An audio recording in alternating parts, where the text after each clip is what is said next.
I was the youngest of Eastern European parents who believed that education was wasted on females, that I would just get married, have children, be a housewife, and that's what they hoped for me. So I put myself through school. I could only afford 2 years and ended up working for the pioneers in fetal surgery. At 12 years old and 9 years old, my father and his 9-year-old brother went to live in the care of a brothel. When you write, you become part of your characters. They become part of you and their family. I mean, a lot of people want to write a book, but they're afraid to sit down and start. And my advice is to just do it. Hi, I'm Claire, founder of Creativity Found, a community for creative learners and educators, connecting adults who want to find a creative outlet with the artists and crafters who can help them do so, with workshops, courses, online events and kits. For this podcast, I chat with people who have found or refound their creativity as adults. We'll explore their childhood experiences of the arts, discuss how they came to the artistic practices they now love, and consider the barriers they may have experienced between the two. We'll also explore what it is that people value and gain from their newfound artistic pursuits, and how their creative lives enrich their practical, necessary, everyday lives. This time I'm speaking with Shirley Novack, who loves a story and tells a few in this episode, from putting herself through college and selling sweets to Cyndi Lauper, to being questioned by the US Secret Service and having the bomb squad called on her. You'll have to listen right to the end to hear them all. But it wasn't until her father died that she came across the story she wanted to actually write down. Hi Shirley, how are you?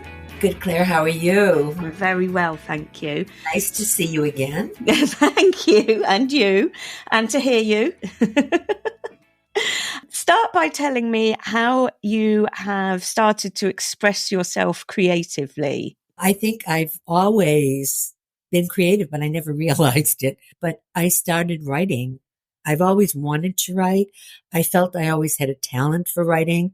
My 4th grade teacher told me I would be a great writer someday. And so now I'm writing like a banshee and I am loving it. And I can create whatever I want, whether it's true or not. So it's a wonderful feeling to be able to sit down and put down on paper just things that are going on in your head, as bizarre as it may be. How exciting. So you mentioned your 4th grade teacher there. Generally, were writing and other creative pursuits encouraged in you in childhood, at home and at education? Actually, it was not encouraged. I was a girl. I was the youngest of Eastern European parents who believed that education was wasted on females, that I would just get married, have children, be a housewife, and that's what they hoped for me. Well, I had other aspirations, and I was strong enough to see what I did not want to be, and I just worked. From the time I think I was 10 years old, I always worked, either at babysitting or when I was old enough to get a real job. I worked after school, I worked weekends, and I put myself through college because that's what I wanted, and my parents weren't going to pay for it. So when we were poor, we didn't have a lot of money anyhow. So I put myself through school. I could only afford 2 years, but I got a degree in laboratory science in 2 years and ended up working for the pioneers in fetal surgery. We were the first people to operate on the unborn.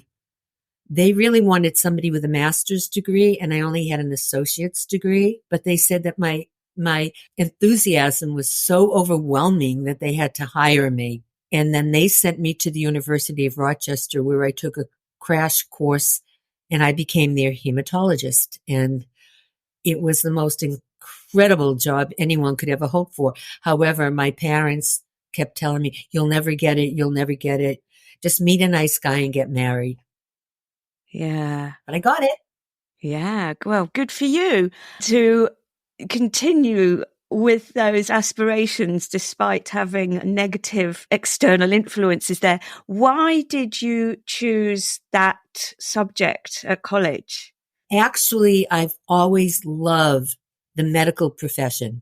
I had volunteered in a hospital, and I just loved the camaraderie and being around people of science. I lived in Boston. I was brought up in Boston. And at the time, you had to decide when you were 14 years old whether you wanted to go to college or not. Because if you were going to college, you couldn't take shorthand and typing.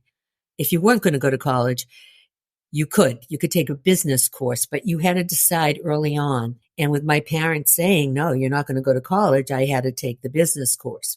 So having the business course, I didn't have enough math credits to go to a 4-year college anyway.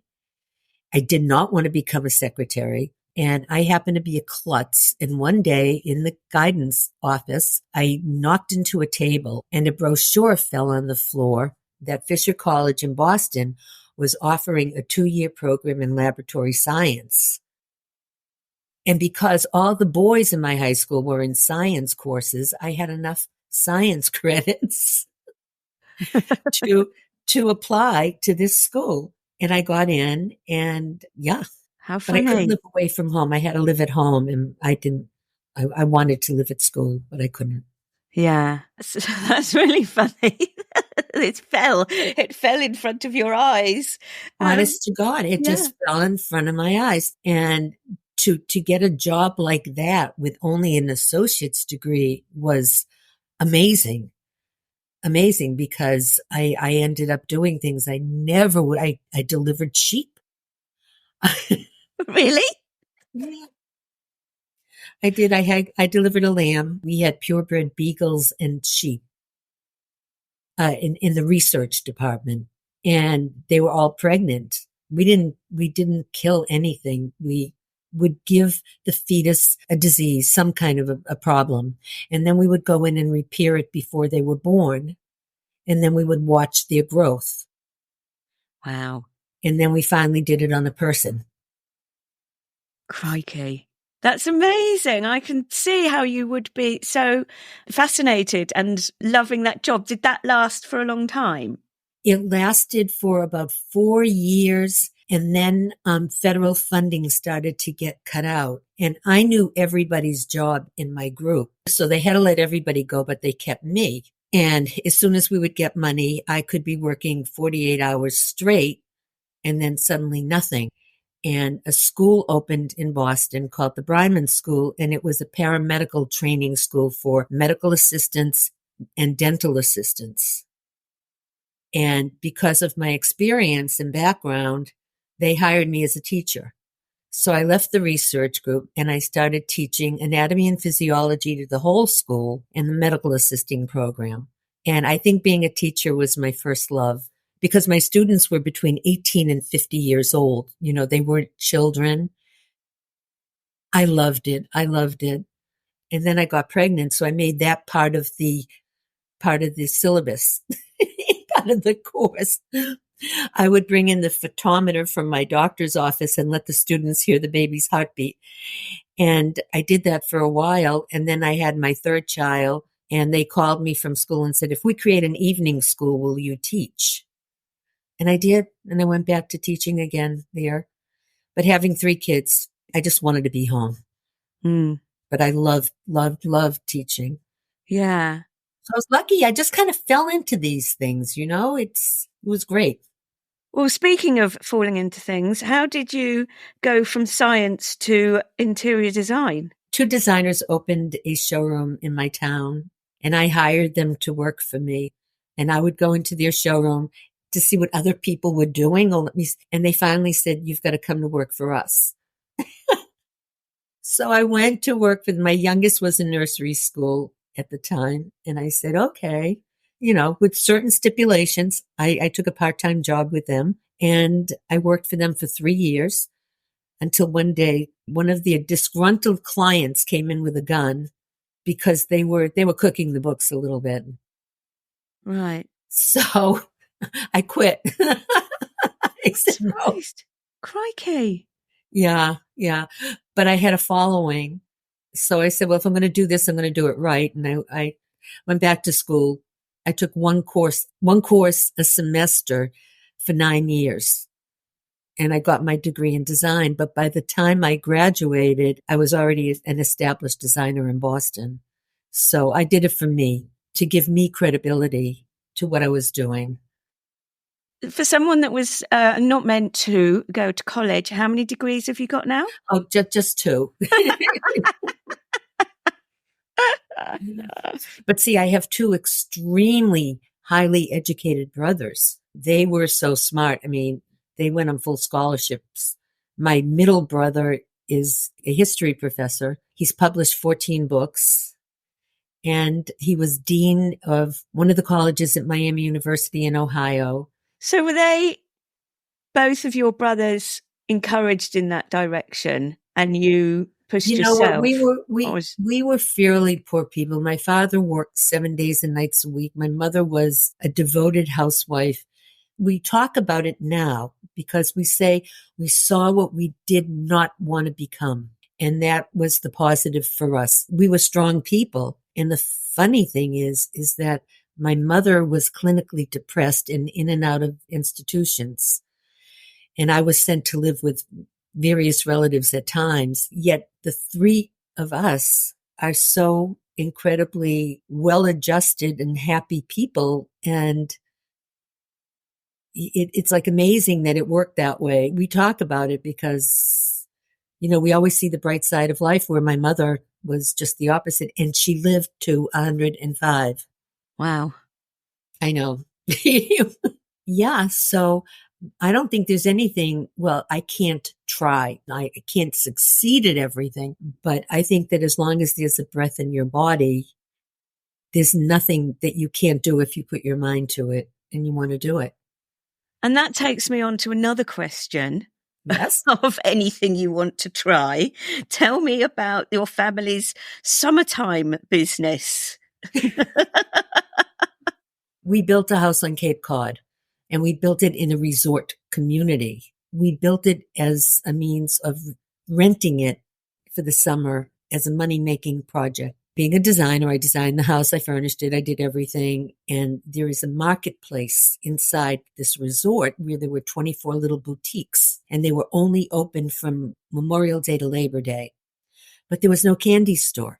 Now, how do you have a marketplace with no candy store? So I volunteered to open one the next summer, which meant I had to stay there, right?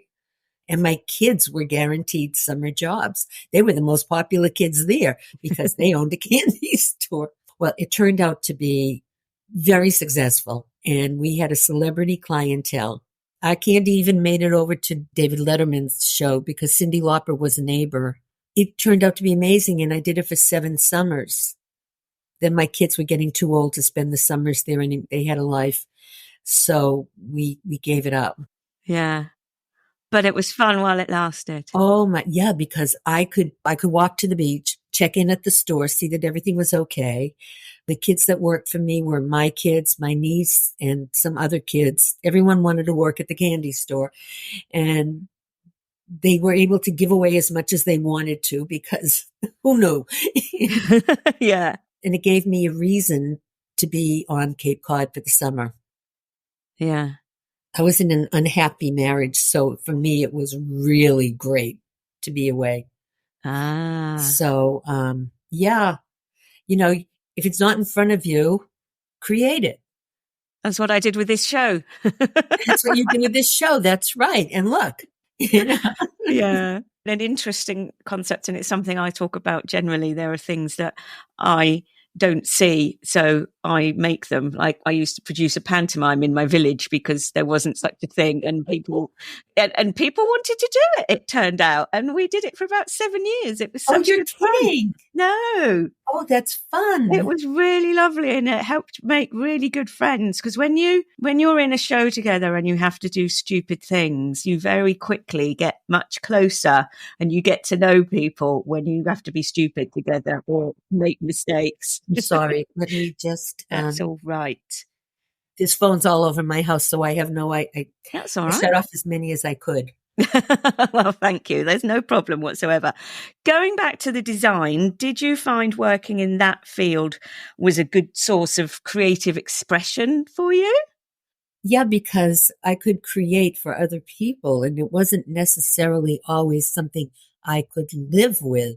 but I could give them what they wanted and know that it was good design. So I used to tell people, I'm here to keep you from making mistakes and from spending a lot of money on something that you don't want. Because I respected and listened, which is the most important part, I think, of any business, is listening to what the client wants instead of you telling them what they should be doing. It was amazing how many of my clients came from people that were disenchanted with their previous designers because their designers would come in and say, this is what we're going to do, not what would you like. In fact, I'm really retired from design right now, but I kept 3 clients. Each one of them has been with me over 20 years consistently in various forms. And I don't do aggravation anymore. So if somebody calls me and says, are you taking on new clients? I just say, only those who don't aggravate me, but I don't, I'm not taking, I've been doing it too long, and it can be a demanding business. But the clients that I did keep, they're like family, and it's fun to be with them. And they allow me to create. They just tell me to do they tell me to do what I want because I've been with them so long. I know what they want. Yeah. So I'm keeping my hand in it a bit, but writing is my top priority right now. Yeah. Well, brilliant. You're doing so well at moving me on to my next questions. With everything you say, because that's just what I'm about to get to. How and when, in fact, did writing come in? Was it something you'd been doing on the side? Was there a catalyst? I've always loved to write. I help my kids with their term papers. When I was a kid, I wrote a lot of poetry, and I've just always loved to write, but I've never published anything. Well, my father died suddenly in 1984. So it was a long time ago. And after he passed away, a lot of stories came out about his youth that I never knew. And they were pretty tragic. And I felt there was a story there, and I wanted to tell it. I had a different relationship with my father than my brothers did. Like, my brothers read my book and they say, this isn't the dad I knew. I was the youngest. I was a girl, and I was the light of his life. He treated me differently. He adored me. And then all of a sudden he dropped dead one day. And then I found out this horrible story about his childhood. And I felt that it needed to be told. And I just started to write. I did a little bit of research. I went to Ellis Island and I found his papers there. I found the ship he had come in on and all this other information. My brother, being a historian, insisted that if you're going to write a book, it has to be nonfiction. And I said, well, my mind doesn't work that way. I want it to be a bestseller. I want people to want to read it, really, not just historians. So the beginning of the book is true. And from quarter of the way in to the end is fiction. But my dad, who was born in 1904, Koretz, Poland, had a father who was an absolute evil tyrant. Horrible. I got to know him. I could not exaggerate his meanness. It was terrible. So when my dad was 12 years old, his sweet mother died. And she was just a wonderful person. And his father said, I'm going to go to America and I will send for you boys. My father was 12, his brother was 9. And in the meantime, you're going to be living at a certain place. Well, the place was a brothel. And at 12 years old and 9 years old, my father and his 9-year-old brother went to live in the care of a brothel. He was there for 3 years before his father sent for him. And by the time his father sent for him, he had been raped by a Polish soldier. So this is all true. Then he comes to America. He's just turning 16 years old, and his father says, you're old enough to get out and be on your own. So here's my father, 16 years old, can't speak a word of English, and he's tossed out on his own. In a country that he doesn't know. Yeah. Can't speak English. And fortunately, at that time, there were so many immigrants coming over, and they all helped each other. And my father rose above it. This was a story I wanted to tell. So what do I do from here? Now he's in America. So I brought the Polish soldier back into my father's life in America. And then there's revenge, and there's kidnapping, and there's murder and mayhem. There's love found and love lost. It's got everything. Yeah. And how long were you writing it, and what time span was this? Because you said that your father died in 84 and that's when you started to learn. Well, I started it, I stopped, I started it, I stopped, but then the pandemic hit and I said, I have no excuse. And all of a sudden it was like a hand came over me and I had no idea where I was going with the book. I would just sit down and write and write and write, and it created itself. It did. It took about a year and it just created itself. And then I had to learn what a query letter was. And I sent out one query letter and I sent my manuscript to one publishing house, which was a hybrid publishing house. And they took it right away. Mm. And what hybrid publishing is, you put up a certain amount of money up front, which I considered to be very small.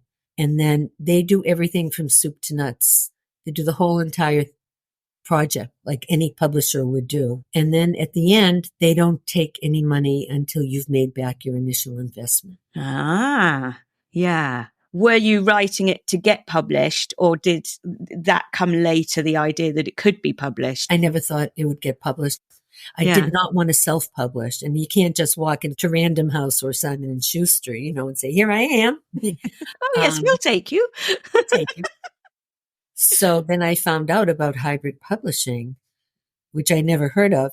And I said, well, maybe this will work, because I did not want to self-publish. Mm. And I contacted them and they took the manuscript and they said, we'll get back to you in a few weeks. And they called me in 3 days and said, we'd like to sign you. And that's how easy it was for me. Like it just, I picked the right place at the right time and they did it. And because of the pandemic, the supply chain was very slow. It was supposed to come out in November of 21 and it didn't come out till like February, March of 22. Mm. Yeah, but it came out and it was well liked. Had you had it read by other people before? The only person that read it was my husband. He's a voracious reader.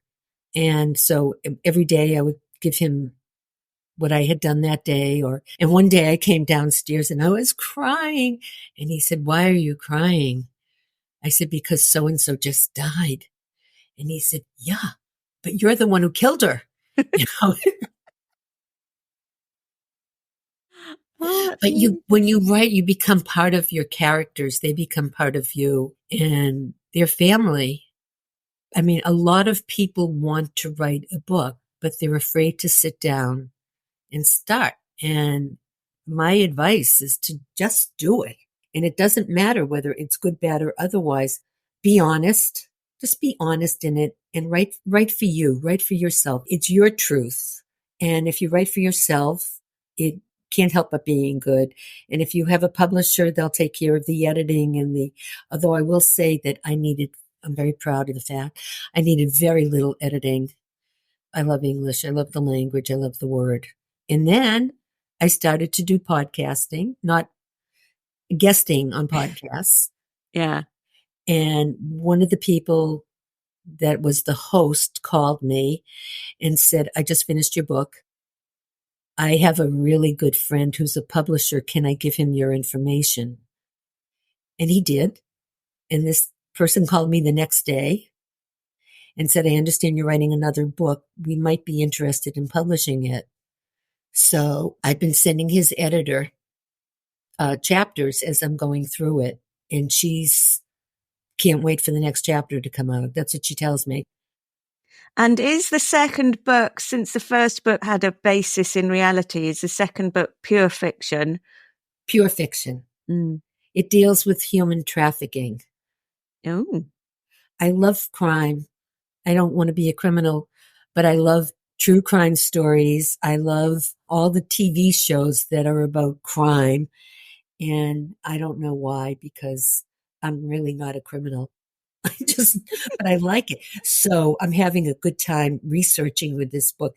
But if the FBI ever takes over my computer, they're going to see all my research into human trafficking and your search history. Yeah. Oh dear. And what do you think the kind of peripheral benefits are for you of being able to involve yourself in writing? My kids are like so proud of me, and I'm getting to meet the most wonderful people through doing book clubs and signings and yourself doing podcasting. And so I'm getting to know the international world, and I'm having so much fun with this, and I'm loving everybody I meet. It's been a really great journey. Yeah, I think the social aspect is often not the first one that's thought of when you're saying to someone, well, what do you get from, being creative? What do you get out of it? But it's certainly something that I always say as well, as having started the podcast. It's the wonderful people that I've met, whether as guests or whether I'm out and about promoting it and networking stuff, and how much I really enjoy and benefit from meeting lots of people. I know. I mean, I'm a people person. Throw me into a room full of strangers. I'm happy. I love hearing who they are, what they are. And the other thing that I found out about myself not that many years ago is that I have something called synesthesia. And that's when sensors in your brain are crossed. So you may experience sensories of two entirely different things at the same time. Like for me, shapes, colors, and numbers all come together as one. So let's say number 6 is soft. Number 6 is blue to me. And that's what, when I see number 6, I see it blue and I see it round. And by the same token, 7 would be sharp. 7 is green. And that's what I see when I see number 7. I see it very sharp corners and green. What number is orange? Orange is 4. Wow. That's funny because I was going to ask about 4, because 4 is my number and Oh, 4 orange is is your my number? colour. Yeah, and orange is my colour. I can see. I know. Other than the second book, which when your hand's better, you can work on more, what kind of plans or aspirations do you have for the future? Near, far? Probably become a pole dancer. I don't know. No, right now I am just having a great time writing. And as bizarre as this may sound, I've gotten a lot of people saying to me, my first book should be a movie. It has all the makings of a good movie. I don't know how that happens. I would like it to get more attention because the marketing is where the publishing company did fall short. Unless you really get out there and push it yourself, it ain't going to happen. Hopefully with my second book, if this publishing company does actually publish the book, then it's a really good, legitimate publisher who will take over the entire thing and push it to be marketed. Mm. Yeah. So I do find a lot of authors saying that, whether they're self-published or traditionally published with, companies, that there's still a lot of the marketing you do yourself. And you've already talked about book clubs and podcasts and things. Yeah, that's what people do to get noticed. Yeah. It's been absolutely super to speak with you, talking about promoting.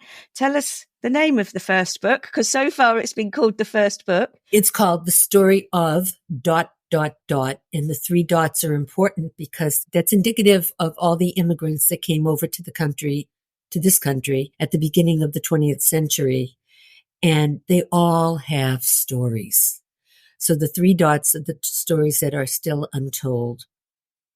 But my father's was a little more unusual because of the brothel experience. But everyone has some kind of a story.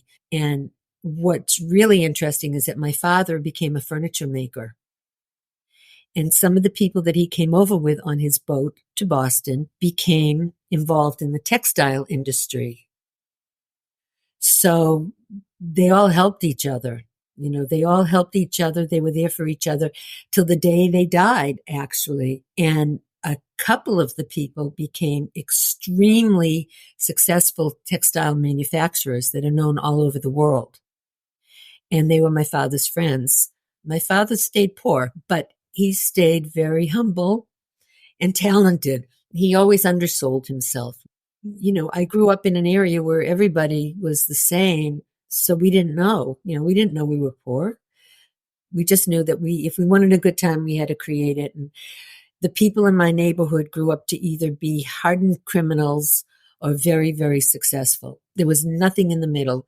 It was either in prison or successful. Yeah. Fortunately, no one in my family became a criminal. Although I have been accused of being a terrorist a couple of times. What? Yes. Why? I had to go pick up a cocktail table. It was coming in on a plane at the airport in the cargo area, and I had no idea where the cargo area was. So I finally get to the cargo area. The plane comes in. The table is not on the plane. And the man says to me, it's coming on the next plane. So I said, okay, I'll go over to the terminal and have dinner and come back. And as I'm leaving the cargo area, there's a whole motorcade going by of limousines and Secret Service and the American flag. And I say, well, I don't know where I am. I don't know how to get out of here. I'll just follow them. So now I'm in a van with tinted windows, and suddenly they all stop. And I'm at the end of a private runway. Air Force Two is on the runway, and I'm surrounded by Secret Service and state troopers. And I'm trying to tell them, let me leave. I'm leaving. And I go to back up, and I can't back up. My car stalls. Now they won't talk to me. They're calling in my license plate, but no one will talk to me. I can't leave.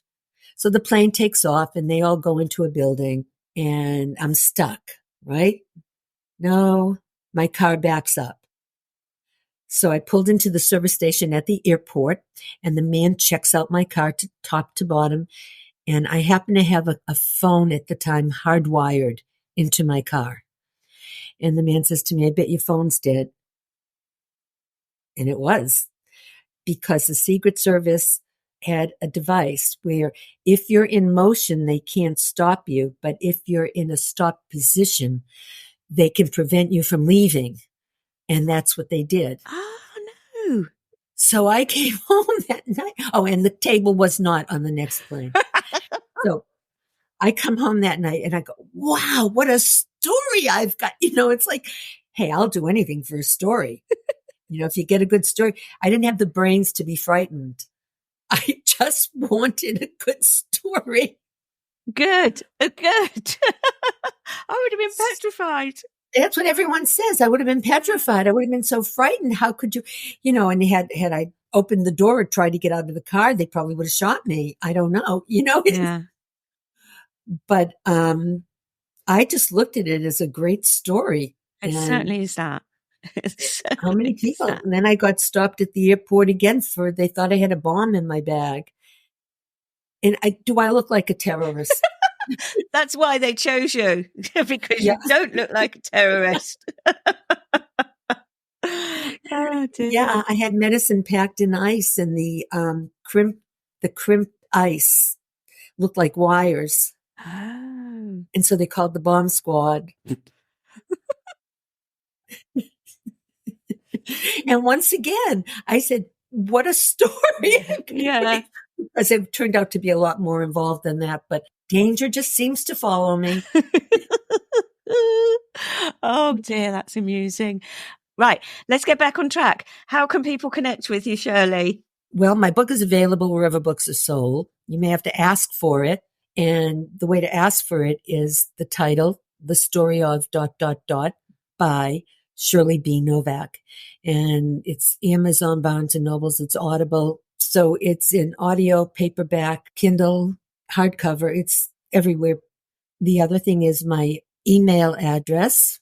Well, my website is really my business website, but it's Shirley at snovack, Novack, and AndAssociates.com, or Sobonoe, Sobonoe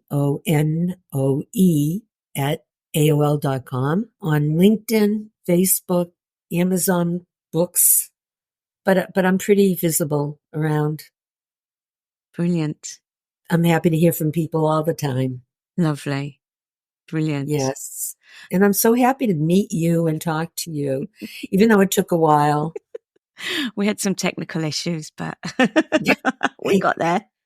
couldn't understand what it was, but yes, we did. We had some technical issues. No, that's no problem. Thank you so much, Shirley. That was an absolutely brilliant chat. Thank you so much for having me. And as soon as I'm done with my next book, you'll hear from me. Okay. Thank you. Thanks so much for listening to Creativity Found. If your podcast app has the facility, please leave a rating and review to help other people find us. On Instagram and Facebook, follow @CreativityFound Podcast, and on Pinterest, look for @CreativityFound. And finally, don't forget to check out creativityfound.co.uk, the website connecting adults who want to find a creative outlet with the artists and crafters who can help them tap into their creativity.